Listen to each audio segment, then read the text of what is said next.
So we move on to the Gothic novel. Let's talk about the Gothic novel. Gothic,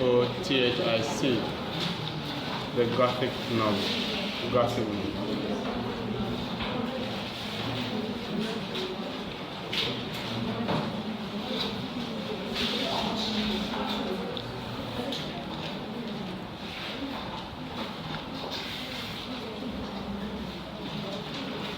The word Gothic is used to describe a type of medieval building where this type of novel is set, usually set. The word Gothic is used to describe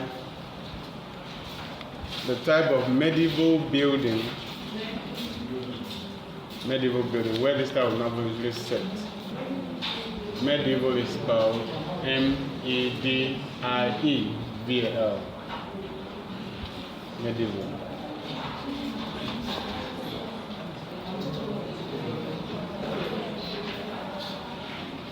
Gothic novel has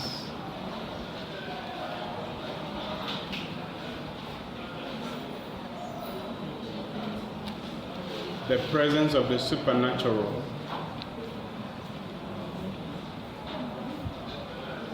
Gothic novel has the presence of the supernatural and usually depicts horrorful events.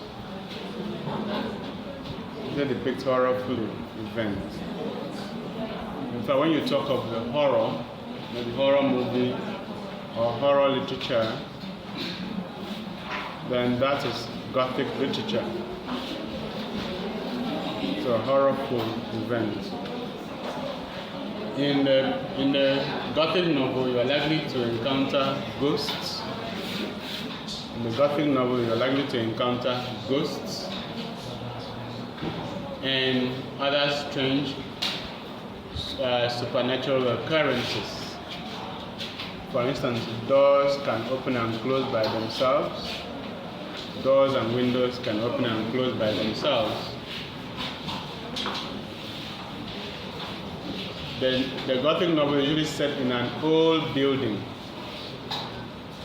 or old castle that has the Gothic structure, Gothic description, in abandoned building, old and abandoned building, or archaic structures.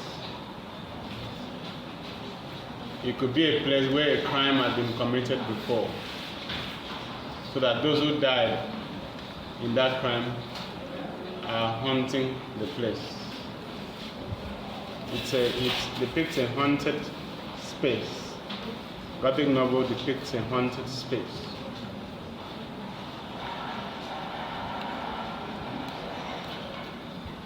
In this novel, the novel is written to inspire fear and awe and dread in the reader.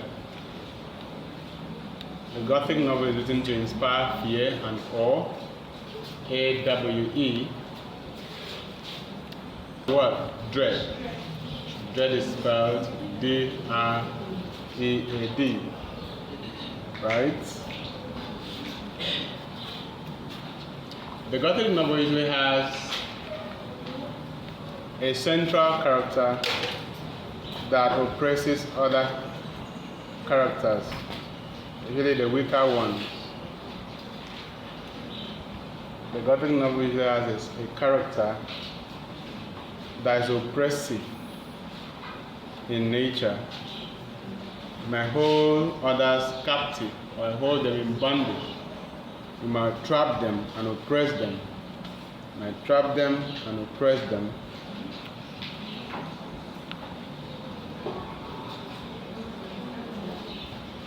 Though there's usually a supernatural intervention at the end of the day to release those people. But you must have an oppressive character in the horror literature to be a monster, or a monster in the form of human beings. Okay? Because you know that monstrous human beings exist. Okay? That repress other human beings.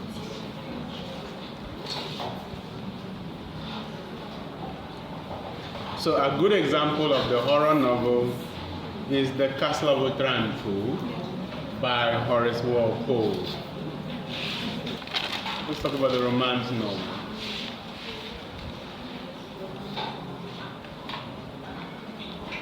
Romance novel. The romance novel usually combines love, chivalry, and adventure.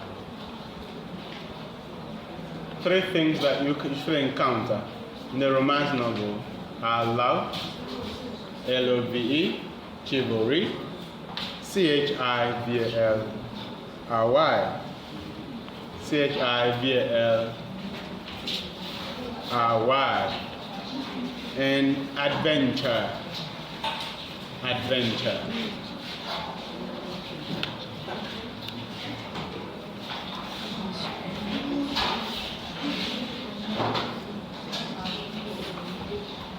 Chivalry.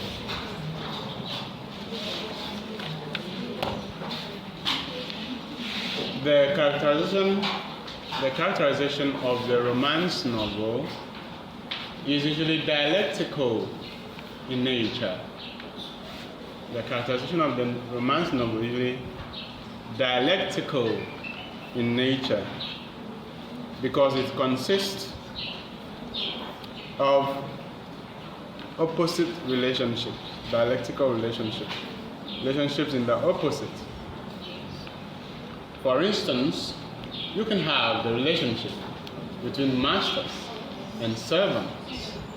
You can have the relationship between masters and servants.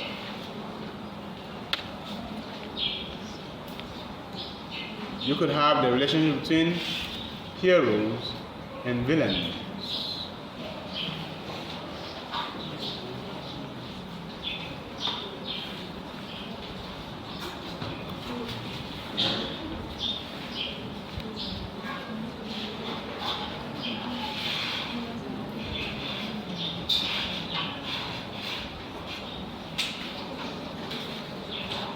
Have you ever heard of the Three Musketeers?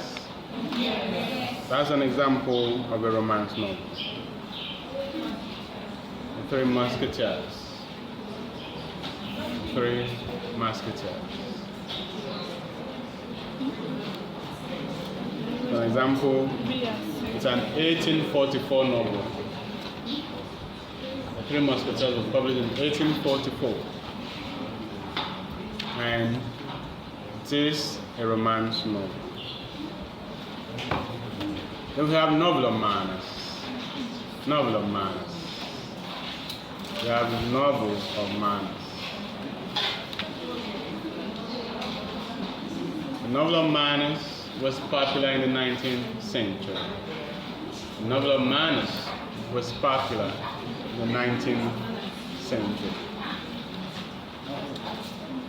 And this novel is usually associated with Jane Austen. Whenever we mention Novel of Manners, we should think of Jane Austen. Jane Austen. Novel of Manners was popular in the 19th century and associated often with Jane Austen. Jane, J-A-N-E, Austen, A-U-S-T-E-N. She is best known for the novel Pride and Prejudice. Best known for a novel Pride and Prejudice published in 1813. The Novel of Manners focuses on the manners or the way of behavior of the upper class member of society. The Novel of Manners focuses on the way the upper class member of society behave.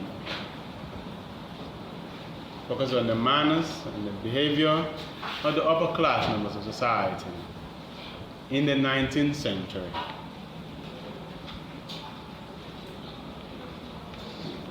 it was important at this time that people should have good public conduct. People should have what? Good public conduct. People should conduct themselves well in public. The English people at this time lived with stringent social rules.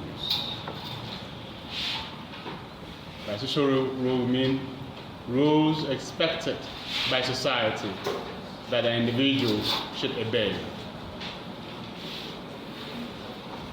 Now, the problem was how the individual could negotiate these stringent social rules without effacing himself or herself. Because remember, that the individual always has his own self-interest to protect while keeping to the norms and dictates of society. That's why in our time, some people say, I don't care what society thinks. Alright? But in the 19th century, people cared more about what society thought about them. Because you didn't want to offend society, because society could punish. You could be ostracized. Your name could be smeared. Your family name could be smeared just by your action. And so you wanted to know the rules that operate in society so that you can obey. But most times, these societal rules will conflict with what you actually want. And so the conflict in a novel of manners will be how the individual could get what he or she wants without offending societal rules. It's difficult, isn't it? It's quite difficult. Especially in matters of love or romance.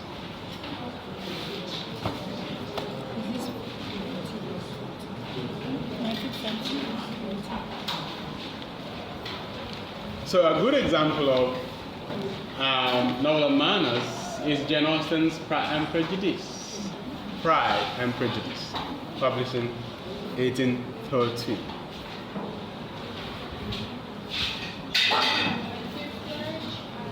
Prejudice. Prejudice spelled P.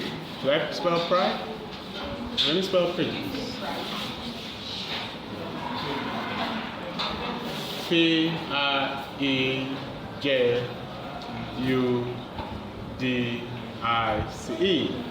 Prejudice.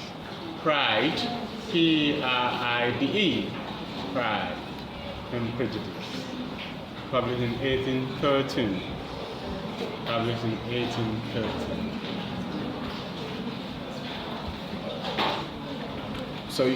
So if you've not read this novel, you should actually read it before you graduate. Okay? We read this novel when we were in secondary school, in junior secondary,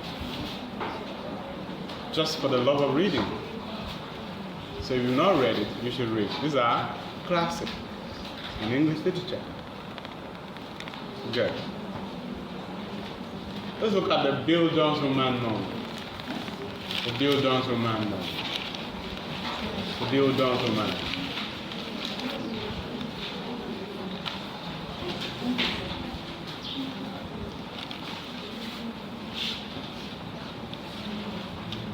The Bill Downs Roman novel has a German origin. The Bill Downs Roman novel has a German origin. Has a German origin. G-E-R-M-A-N. German origin. And it means novel of growth and of education. Novel of growth and education. Bill Downs Roman means what?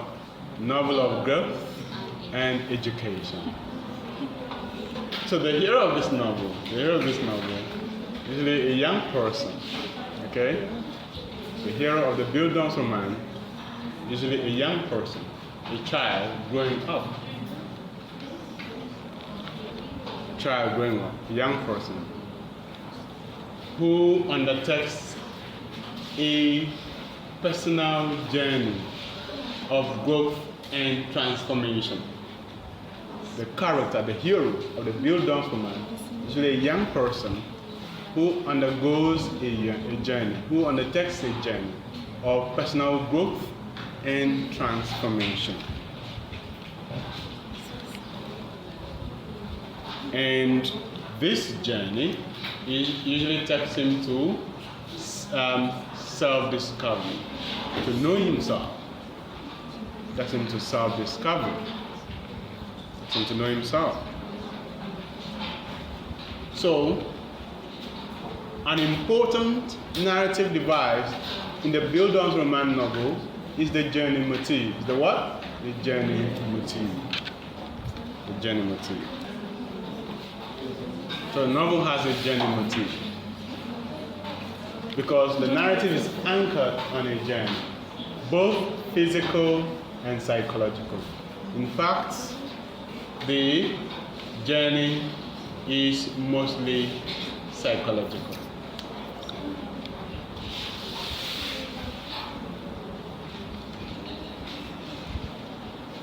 So the young person usually sets out in the Bildungsroman Roman novel as naive and inexperienced and immature. So as naive, inexperienced, and immature.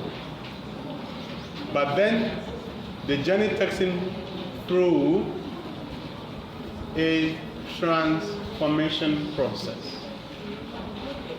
Through the extant institutions of society, like the school, like the traditional institutions, like the initiation rites, circumcision. So the education can be traditional, can also be modern. But all will lead to shifting the child's state from inexperienced to experienced, from naive to experienced, to knowledgeable, to being wise, and from being immature to maturity. So the Bildungsroman documents the journey to transformation of the young character, who passes through the society's institutional structures to attain adulthood. So you can also call the Bildungsroman novel as a novel that takes a young person from childhood to, or documents the movement of a young person from childhood to adulthood, from immaturity to maturity, from naivety to being knowledgeable, and so on and so forth. So that is the Bildungsroman novel. A good example of the Bildungsroman novel is The African Child. The African Child by Kamara Lai. The novel depicts the common people in society, especially in terms of how oppressed they are. In terms of how oppressed they are, in terms of their oppressed conditions in a capitalist society. Okay?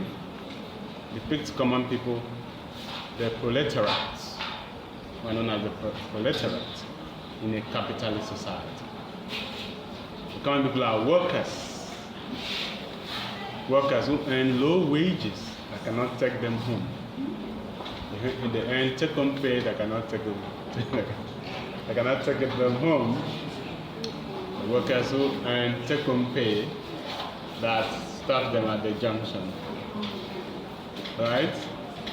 And then from the junction they have to trek to the house. Okay? And that the take-home pay cannot take them home. Okay, so this proletariat novel depicts the conditions of common people in a capitalist society. Capitalist society is the one that we live in, where the means of production and distribution of goods and services are controlled by the owners of capital. right? Who are the rich people. And then they use the workers whom they give salary to work for them to make them rich. So that those who work to receive salaries can never be rich except their own capital. Alright? Because the capital generates more profit through the labor of the laborers or the common people. So that is how the capitalist society is structured, so that the worker has to work from month to month to earn a living, while the owner of capital probably stays somewhere relaxing while his money works for him. Alright, so a good example of the proletarian novel is Violence by Festus Iari. Violence. Let's just look at the detective novel. The detective novel. The detective novel.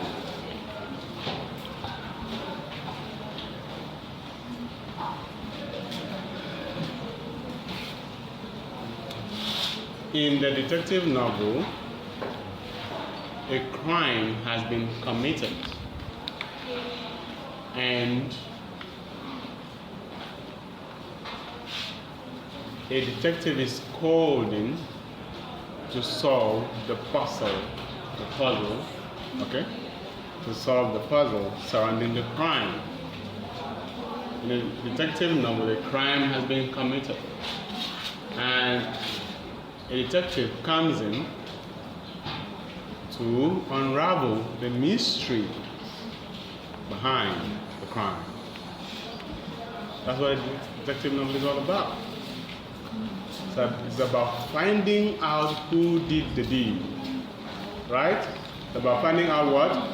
Who did the deed. Detective novel is about, it's all about finding out who did the deed, who committed the act. It has a non-linear plot structure. It has a non-linear plot structure. The detective novel has a non-linear, you can call it non-chronological plot structure. Plot structure. Meaning that the story usually begins at the end. That is, the beginning is the end. The beginning is the end. The beginning is the end because when the crime is committed, A non-linear plot structure. where the crime is committed is actually where the novel ends. But that, in most cases, that's where the novel begins. Till we work our way back to the past to know what happened and who caused it, and whether that person will be caught.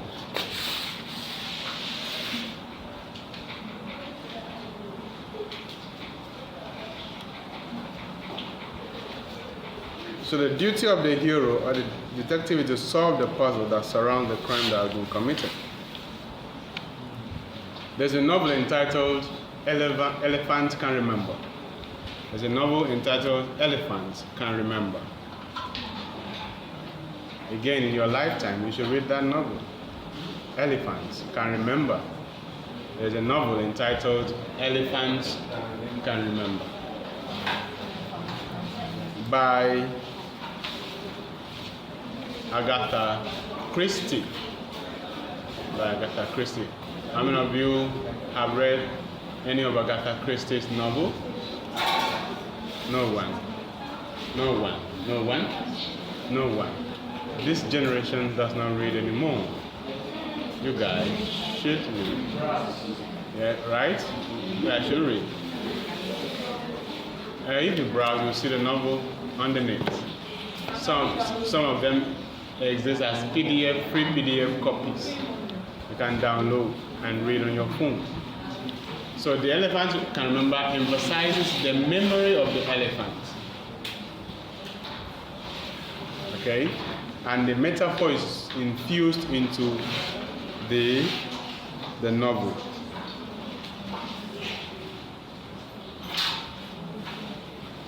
Meaning that the detective needs to have good memory in order to be able to solve a crime.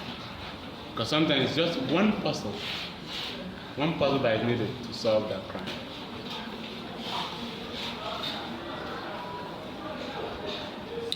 Then we have Romana Clay. Romana Clay. Romana Clay. Romana Clay.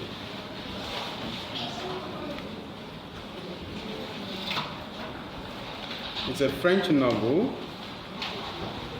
known for its aim to portray well-known people in a fictional way. Known for its aim to portray well-known people in a fictional way. To portray well-known people in a fictional way.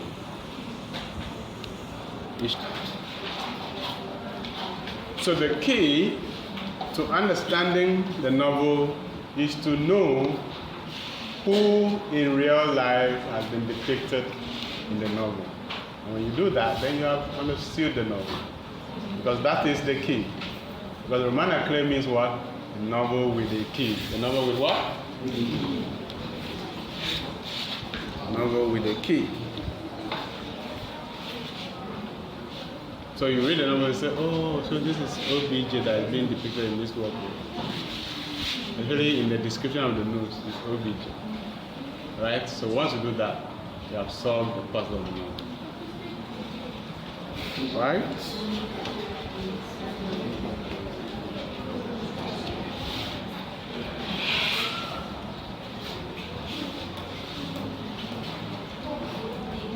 So because we have talked about the short story, we've talked about the novella, and we've talked about the novelettes.